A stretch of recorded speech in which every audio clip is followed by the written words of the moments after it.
คนที่นอกใจนอกกายหักหลังกับคนที่ซื่อสัตย์หรือลำบากมานำกันมันบ่เจริญดอกโยมต่อให้เจริญก็เพียงชั่วคราวพอหมดบุญเก่าก็จะได้รับความทุกข์เอง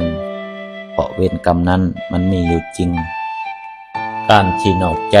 คนที่ลำบากมานำกันชีวิตมันบ่เจริญเด้อโยมเฮาลองคิดเบิ่งว่าคนที่เคยลำบากมากับเฮาแล้วอีกคนหนึ่งบ่มีความซื่อสัตย์เลยจิตใจนี้มันจะเป็นลักษณะของความขดไปขดมาความขดไปขดมาของจิตนี้มันจะพาให้ชีวิตนี้มีความขดในส่วนอื่นๆไปหมดเลยต่อให้คนคนนั้นไปเฮ็ดอันใดก็ตาม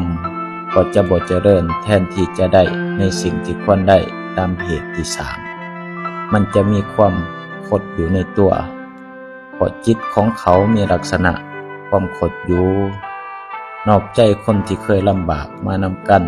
จะเดินยากแท้ๆได้โยมและโดยเฉพาะถ้าอีกฝ่ายมีคุณธรรมสูงก็คือชีวิตเขานี่ซื่อสัตย์จริงใจเต็มทีเขาทุ่มเทสุดโต่งให้แล้วแต่อีกคนหนึ่งยังทรยศคิดคดหักหลังลักษณะจิตมันจะมีความขดอยู่ตลอดเวลา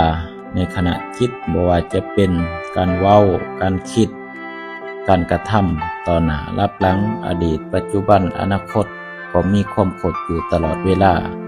บ่เจริญแท้แน่นอนขอเจริญพรเป็นกำลังใจให้กับผู้ที่มีความซื่อสัตย์ซื่อตรงอยู่ดีแล้วส่วนผู้ที่กำลังคิดคดหรือกำลังขดอยู่ขอให้ดัดกลับมาให้ซื่อตรงชีวิตเฮาได้เวลา